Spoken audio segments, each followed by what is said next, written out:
Hey, welcome to 209coach.com. I want to do just a quick video for you to just make some clarifications on extension and what you can do to help you with your extension. Now, a lot of players out there, they struggle with it because they're doing something that is not what you see with the highest level, like in the MLB elite players, okay? So this little drill that I'm going to show you, I think it's really going to help you. Now what I want you to do is just grab a bat and just hold it kind of like this and have it where you can see where the grip is right here, and just hold it like this, okay? Now when you're actually just doing this, do it off a tee, and what I want you to do is just get into your swing. And if you watch my videos, you know that I talk about making sure you're staying back, you're loading into the back hip, and you're making sure you're applying the pullback. Now right now, we're not applying the pullback at this moment right now, but what I want you to still do, I still want you to coil into that back hip and stay back where your head is still over your back leg, okay? That's crucial that when you do this drill, you do it correctly. Again, you're loading, you're staying back. Now the drill is for a great extension is I want you to just feel like you're hitting like an outside pitch. Now, if you notice what's going on here, as I'm doing this, I'm kind of tilting back with the torso, okay? But I'm actually letting the lead elbow work up to the height of the mouth, okay? Again, I'm coiling, staying back, lead elbow works up to the height of the mouth. Now, if you do this correctly, the knob should be above your forearm. Now, when you're doing this, just in your mind, imagine an outside pitch, low outside pitch coming. What you would want to do on something like this, you want to feel like you're kind of tilting, or at the hip socket, you want to feel like you're kind of like just letting it get a little lower and you're kind of pulling kind of forward. But when you're doing this, you want to make sure you're staying back, okay, and letting the knob above the forearm. This is correct. This would be incorrect, where the knob is facing below the forearm. You do not want that, okay? Now you got to do this slowly, methodically at first. Do it without a ball. Do it without a tee first. Just kind of do this in front of a mirror, okay, where you're doing this. Now the next thing is you want to imagine a pitch up the middle. So now from here, instead of being down here, now you're more up the middle. But this does not change. The knob is still above the forearm. This would be correct. This would be incorrect, okay? This would be incorrect, incorrect, correct, correct. Notice when I do this correctly, everything stays in plane to and through the ball. If I do it incorrectly, watch what happens. That's why you do not want to allow the knob to get underneath the forearm. Now on a tight inside pitch, it's the same thing. You're staying back.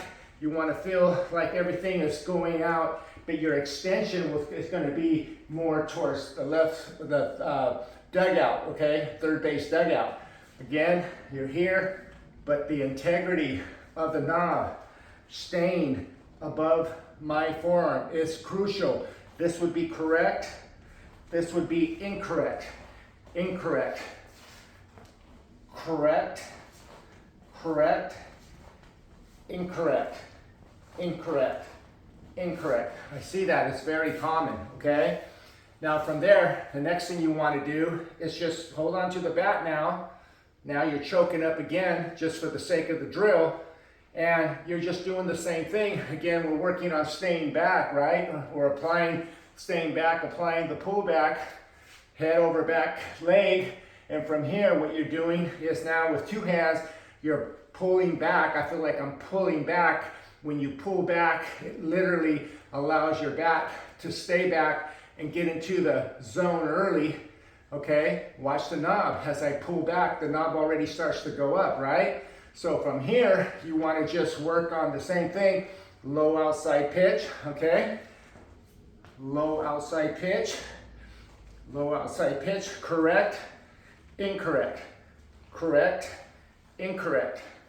Now, if we get one up the middle, same thing as we talked about earlier, you want to just visualize everything is here, and you want to feel like the thing with both hands. But the key is when you're doing this, you want to make sure you're applying all the principles, loading the back leg, the back hip, staying back, applying the pullback, And from here, everything is knob above the forearm, okay? And again, on a tight inside pitch, it's the same thing. You want to work on this, staying back, and then from here, you want to, everything works up, knob above the forearm, everything works this way, okay? And then from there, what you want to do is exactly the same thing. Now you put a T there and slowly and methodically work through this, okay? You want to first have the T now, you're doing this, and then next thing you're on the T, you're doing this, okay? With all the pitches. This is gonna train your brain, your body, your mind to be able to apply this in a real game. It is a process, okay? But it's crucial that you learn this, because when players start to kind of do one of these where the forearm, where the bat falls below the forearm, you start doing all these funny things, okay? If you get it from this angle here, watch what happens. Notice what's going on with the bat. You're gonna leave the zone early, you're gonna have to time it more, and this creates a lot of problems, okay?